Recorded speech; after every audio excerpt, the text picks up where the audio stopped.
한 몸에 딸린 백조 말이 한 몸에 딸린 건강한 장이 사람을 살린다. 저스는 손해보고 있죠.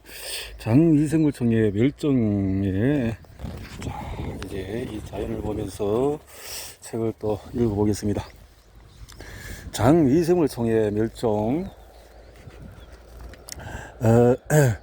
인간의 식량 보급 방식이 수렵 채집에서 농업으로 다시 기계의 힘을 빌린 대량 생산으로 변모할 때마다 장미생물청 사회도 그때그때 흐름에 적응해왔다. 그 과정에서 몇몇 견주는 완전히 사라져서 현대 서양인의 장에서는 더 이상 볼 수 없게 되었다. 이렇게 장미생물청 다양성이 급락한 배경에는 여러 원인이 있다. 첫째는 음식을 통해 이주하는 유익균이 너무 적다는 것이다. 하지만 이것은 발효식품을 많이 먹어서 해결할 수 있으니 그리 큰 문제가 아니다. 둘째는 현대인은 식이섬유를 너무 조금 섭취한다는 것이다. 그렇죠. 이래서 식이섬유가 없으니 미생물총의 수가 사라져버린다. 채소를 거의 먹지 않는 까닭에 장미생물들이 거의 굶어 죽을 판이다. 서구 세계의 장미생물청 멸종 위기를 극복하고 장미생물청 다양성을 회복시킬 해결책은 간단하다. 바로 유익균의 먹을거리를 많이 섭취하는 것이다. 이런 지원군 박테리아는 요구르트와 피클, 샤워크라우트, 김치, 콤부차 등의 발효식품과 정원이나 애완동물의 털과 같은 환경에서 동원한다. 그런 맥락에서 집안을 청소할 때 독한 항균제를 쓰지 않는 것도 장미생물 개체를 늘리는 데 도움이 된다. 이렇듯이 집 안팎에서 미생물을 대대적으로 모집할 때는 식단에 상당히 신경 써야 한다. 무엇을 먹느냐에 따라서 어떤 미생물이 이 장에 영구히 정착할지가 결정되기 때문이다. 따라서 식이섬유를 섭취를 늘리는 것이 장미생물청의 다양성 확보를 위해서 매우 중요하다. 장에 사는 미생물은 복합 탄수화물을 먹고 사는데 복합 탄수화물은 주로 식이섬유에서 나온다. 복합 탄수화물은 밀가루 음식과 탄산 음료의 풍부한 단순 탄수화물과는 완전히 다르다. 대체로 칭찬보다는 손가락질을 더 많이 받는 단순 탄수화물은 소장에서 전부 흡수되므로 장 미생물총의 집단 서식하는 대장까지 닿지 않는다. 그런 점에서 정확한 의미 전달을 위해 지금부터 애매한 식이섬유 말고 장 미생물총이 접근 가능한 탄수화물, 즉 MAC라는 용어를 사용하고자 한다. MAC는 한마디로 장미생물의 밥이 되는 식이섬유 성분이다. MAC는 장미생물총의 식탁을 풍성하게 만들고 장미생물총의 번영을 도우며 장미생물총 사회의 다양성을 높인다. 그런데 진심으로 이런 성과를 보고자 한다면 그전에 현대사회에 만연한 불균형적인 식습관을 대대적으로 뜯어 고쳐야 한다. 자, 이렇게 산천초목에 널려있는 식이섬유가 예전에는 그렇게 많이 섭취되어져서 이것이 영양이 없는 것 같이 소장에서 흡수가 안 되니까 그렇게 느꼈지만은 알고 보면은 유익균에게 영향을 주지 아니하고 자기 혼자만 배불리려 하니까 자기 혼자는 배불러졌지만 정상적인 대사가 되지 않는 대장에 있는 미생물 균주가 다 죽어버렸다 이 말인데요. 그걸 살릴 수 있는 방법을 말하고 있는 것을 봅니다. 재활용 전문가. 장미생물청이 사람의 건강을 어떻게 관리하는지를 보여주는 적지 않은 증거를 하나 살피다 보면은 반대로 우리가 장미생물청을 통제할 방법을 알려주는 중요한 힌트를 발견한다. 바로 장미생물청은 음식에 민감하게 반응한다는 것이다. 우리가 무엇을 먹는지에 따라서 장미생물청의 구성과 하는 일 모두 그때그때 달라진다. 그렇다면 장미생물청 세상을 우리가 원하는 대로 꾸미려면 우리는 무엇을 어떻게 먹어야 할까? 어떤 음식을 먹느냐? 한 인생을 평생 따라다니며 괴롭히는 딜레마다. 저지방 식단과 저탄수화물 식단 중에서 어느 것이 더 좋을까? 반드시 유기농을 고집해야 할까? 감자튀김을 다 먹어치우고 싶은데 꾹 참고 몇 쪽을 남겼으니까 용서될까? 식단에서는 MAC 비중을 늘리고 장미생물청 건강을 도모하고자 할 때에 쉽게 따라할 만한 규칙이 있긴 하다. 그러나 무작정 행동으로 옮기기에 앞서 장미생물청을 잘 먹이는 방법의 원리를 이해해야 한다. 그러려면 음식이 소화기를 통과할 때 어떤 일이 벌어지는지부터 알아야 하고 말이다. 소화기는 한마디로 효율적으로 돌아가는 쓰레기 처리장과 같다. 자, 이런 자연 속에서 책을 읽으니까 나도 좋고 또 함께 좋을 수 있을 것 같습니다. 자, 그러면 소장은 지방, 단백질, 탄수화물, 염, 비타민, 기타 성분 등으로 세세하게 나누는 분류 작업에 들어간다. 컨베이어 벨트에서 유리와 금속, 기타 재활용품처럼 쓸만한 것들을 먼저 골라내는 것처럼 소장도 쓸모가 있는 재활용 가능한 성분부터 흡수한다. 단순 탄수화물, 단백질이 쪼개진 아미노산, 지방산 같은 것 말이다. 이 성분들은 혈장을 가지고 있어서 에너지원으로 사용된다. 그래서 인체가 새 조직을 만들 때에 늙어 죽은 세포를 재활용하기도 한다. 그 다음 작업으로 섞여서 퇴비로 만든 생화학적인 물질을 따로 모으는 것과 똑같은 일이 소화관에서도 일어난다. 소화시켜 흡수하지 못하는 음식 찌꺼기를 대장에 보내서 미생물에 맡기는 것이다. 이렇게 마지막에 미생물에 의해서 분해되는 성분 중의 대부분을 식이섬유가 차지한다. 자, 이것이 최고의 보양식이다. 미생물에게는 그렇다는 거죠. 최고의 보양식을 먹이지 않고 그렇게 하면 미생물들이 우리에게 도움을 줄 수가 없죠. 자, 이렇게 날파리도 돌아다니고 그거라. 자, 장미생물종 버린 보물. 운명은 전적으로 우리가 어떤 음식을 먹느냐. 장미생물은 지구상의 어느 생명체가 그렇듯이 분자를 흡수하고 대사시켜서 에너지를 얻고 그 에너지로 성장한다. 그리고 세포 분열의 형태로 번식한다. 암수가 짝짓기를 해서 개체를 늘리는 생물종에게는 이런 생식 방법이 다소 독선적으로 보일 수도 있지만 세포 분열은 박테리아가 자신과 똑같은 클론을 최대한 많이 만들어내는 가장 효율적인 방법이다. 자연의 섭리대로라면 특정 환경 조건에서 생식 능력이 가장 뛰어난 생물종이 번성하고 지배하기 마련이다. 이것은 자연 선택의 가장 원초적인 현상이다. 유전자를 새로 얻거나 있던 것을 지우거나 고치는 특별한 능력을 지닌 박테리아는 사람 뱃속에서 세대를 거듭하며 빠른 속도로 진화한다. 그럼으로써 생존에 유리한 능력을 최대한 능력을 획득해서 경쟁 우위를 선점한다. 장내 미생물이 복구에 도움이 될 수 있는, 그래서 그렇게 유익되게 해야 서로서로 윈윈을 하는 거죠. 장 속에서 식량을 차지하기 위한 경쟁이 워낙 치열한 탓에 녀석들은 살아남기 위해서 음식을 대해서 효율을 극대화하는 다양한 전략을 갖추도록 진화할 수밖에 없었다. 그럼에도 장 미생물이 마치 내 에너지를 내 것으로 만들기까지는 아직 넘어야 할 장애물이 한두 가지가 아니다. 그중에 첫 번째는 산소가 없는 환경에서 에너지를 추출해야 한다는 것이다. 인체 세포는 산소를 이용해서 음식을 대상으로서 새 세포를 만들 건축 자재와 각종 생명료, 그래서 우리가 먹는 것은 산소와 교류해서 산소를 통한 음식, 또 산소와 이 탄소의 어떤 교류를 통해서 되어지는데, 이런 것이 결핍된 속에서 이 장내 미생물이 살아야 되니까요. 자, 미생물도 에너지를 얻고 중요한 분자를 만드는 대사 혹은 발효 작업을 한다. 그런데 그 장소가 무산소 환경인 장이라는 게 문제다. 두 번째 난관은 대사 속도가 엄청나게 빨라야 한다는 것이다. 음식물은 소화관을 빠르게 통과한다. 그 짧은 시간에 박테리아가 수많은 경쟁자를 물리치고 원하는 영양소를 차지하는 것은 보통 일이 아니다. 사람 장 미생물총에서 수적으로 우세한 박테리아가 견제되는 이 문제를 해결하기 위해 대장의 가장 풍부한 에너지원인 MAC를 빨리 발효시키는 전략을 구사한다. 그래서 장내가 부피하거나 장내가 뻥뻥 빵꾸가 나거나 그런 것을 많이 생각해 보네요. 자, 장 바깥의 다양한 환경에서도 미생물에 의해서 비슷한 발효작용이 일어나긴 한다.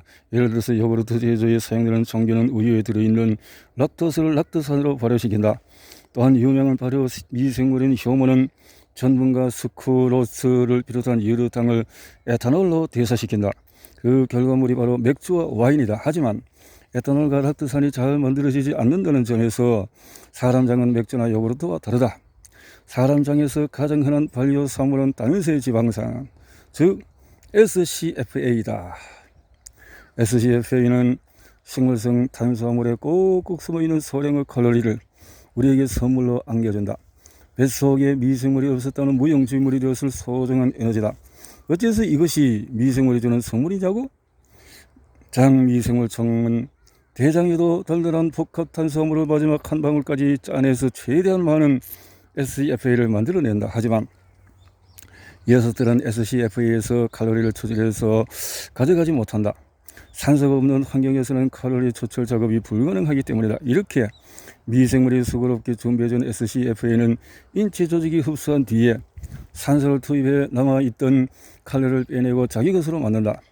에너지원이 부족했던 원시 사바나에서 1년은 야생과일과 뿌리 채소를 먹고 연명하느라 다량의 식이섬유를 섭취했다. 만약에 이때 장미생물청이 인체 스스로는 얻지 못하는 식이섬유를 분해해서 SCFA를 만들어냄으로써 기초 열량을 채워주지 않았다면 1년은 수렵 채집에 쓸 체력을 비축할 수 없었을 것이다. 그래요. 하지만 현대의 소고식 식단은 칼로리가 충분하다 못해 과잉이다. 여기서 미생물이 만드는 SCFA에 기여되는 하루 칼로리 섭취량의 6에서 10%에 불과하다.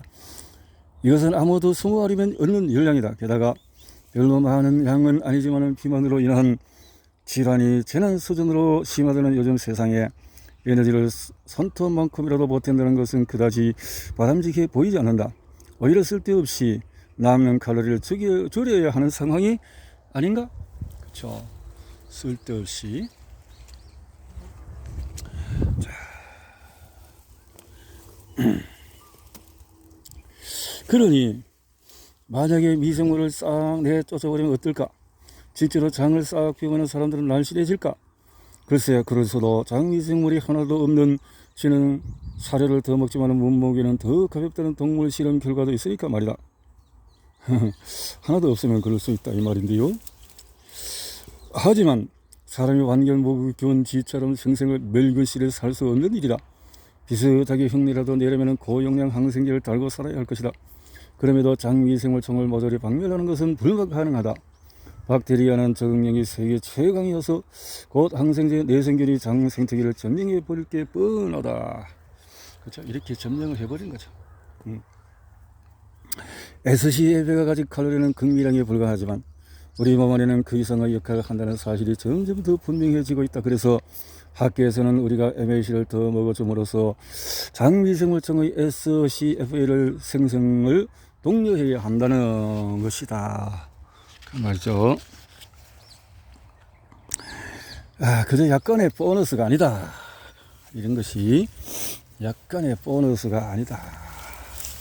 아직도 소리가 있네요. 자, SCFA가 여름에서 사람 건강에 중요하다는 것은 부인할 수 없는 사실이다. SCFA는 칼로리를 보태지만 SCFA의 원료인 식이섬유를 많이 먹으면 오히려 체중이 줄어든다. 그러고 보니 프랑스 사람들이 기름진 음식을 많이 먹는데도 비교적 살이 쉽게 찌지 않는 것이 생각난다. 이 두 가지 모순이 어떤 관련이 있을까? 짐작되는 설명 중 하나는 SCFA가 포만감을 오래 지속시키는 까닭에 총 섭취량은 오히려 적어진다는 것이다. 시금치 샐러드가 뱃속에서 발효되어서 SCFA가 생성되면 얼마 안 되는 칼로리가 더 쌓이지만 배가 불러서 고열량 디저트를 건너뛰게 해 SCFA의 칼로리를 상쇄하고도 남는 엄청난 효과를 낸다는 것이다. 장미생물청만 만들 수 있지만 사람 건강에 유익한 것으로 측정되는 물결이 SCFA만은 아니다.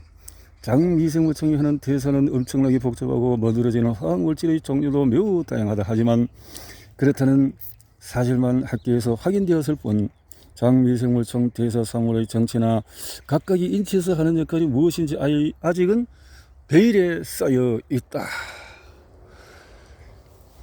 그럼에도 현재 학계의 분위기는 현대인의 무능력한 장미생물청과 서구형 질환 대부분의 식이섬유 섭취 부족 때문이라는 쪽으로 흘러가고 있다. 그런 논리로 전문가들은 장미생물청이 발효 작업에 매진할 수 있도록 우리가 식이섬유를 많이 먹어주면 체중 감량하고 염증을 가라앉히고 현대병 발병의 위험을 낮출 수 있을 것이라고 기대한다. 장미생물청의 다양성을 안정적으로 보존하는 것은 기본이고 말이다. 현대 서양인은 전통 생활 양식이 더 많이 남아있는 사회와 비교해서 과태료를 훨씬 더 덜 먹는다. 그나마 먹는 것도 식이섬유 함량이 형편이 낮다. 그 대신에 단순 전분이 많이 들어있지만 이것은 거의 전량 소장에서 흡수되어 버린다. 이화병에 기여할 때 지구 반대편에서 식이섬유를 많이 먹는 사람의 대장에는 훨씬 더 많은 종류의 장미생물이 산다. 그래서 병치레가 적다라는 것이죠. 물론 그쪽 사람들이 또 먹는 영양실조 때문에 또 풍토병 등등으로 세균에 대한 이런 것이 또 치명적인 것도 있지만 나름대로 이게 양면의 칼날이 될 수도 있고 또 유익이 될 수도 있고. 자, 좀 더 읽어보도록 할게요. 식이섬유의 진가는 최근 건강을 도모하기 위해서 어떻게 장미생물초를 활용할 것인가 장미생물초가 분야에서 초미의 관심사로 떠올렸다. 이 목적을 달성할 가장 유력한 수단으로 식단 조절이 지목되고 있다. 그런데 이미 100년 전에 비슷한 내용의 논문이 저널 오브 메디컬 리서치에 실린 적이 있다.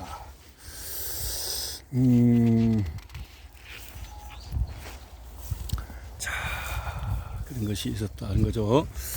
네, 제목은 식단을 활용한 게장 미생물청 조절이다. 지금으로부터 한 세기 전에도 탄수화물의 종처럼 게가 먹는 음식의 화학적인 특징이 장미생물청 구성에 중요한 인식이 있었던 것이다.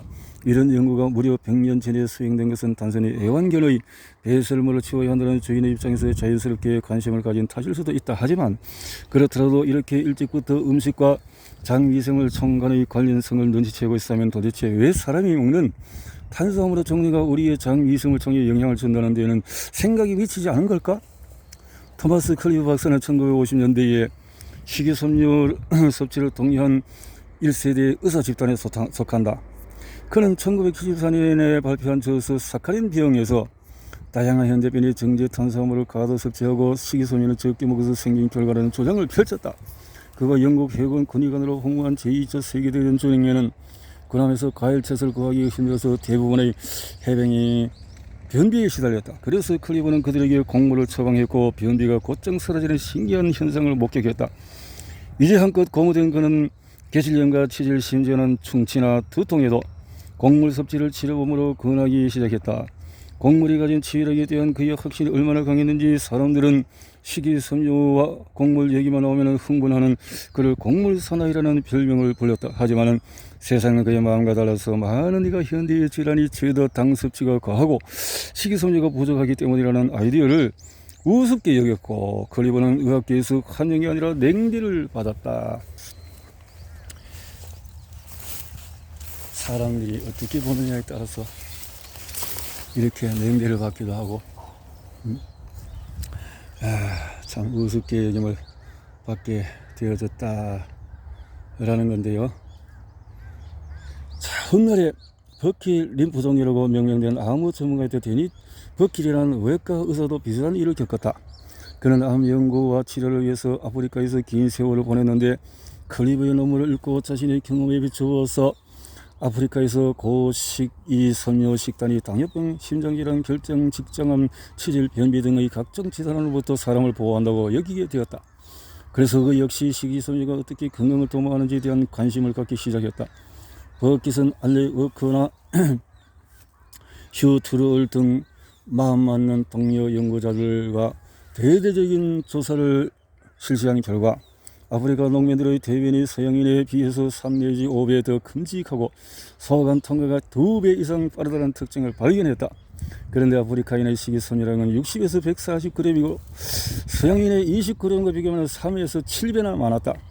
이 연구를 계기로 그는 평생을 식이섬유 섭취의 중요성을 연구하고 설파하는 데 바쳤다.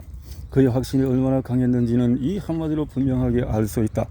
사람들이 작은 똥을 싸는 동네일수록 병원이 커야 합니다. 클리브 그 들어올 이 필두로 한 많은 학자들의 노력을 인정한 미국 FDA는 1977년에 미국인의 식이섬유 섭취량을 늘릴 필요가 있다는 권고안을 발표하기에 이른다. 이에 미국 식품업계는 제품 포장에 식이섬유 함유량을 대문짝하게 인쇄하는 등 정부의 입장 변화에 발빠르게 장단을 맞추었다. 나아가서 1997년에는 특정 종류의 식이섬유를 함유한 제품의 심장질환의 위험을 낮춘다고 광고해도 좋다는 FDA의 허락이 떨어졌다. 버킷이 강연을 통해서 식이섬유와 건강 사이의 긴밀한 관계를 설파하고 다른 도시에는 마트마다 곡물 제품이 매진 사례를 이루었고 섬유질이 삼척동자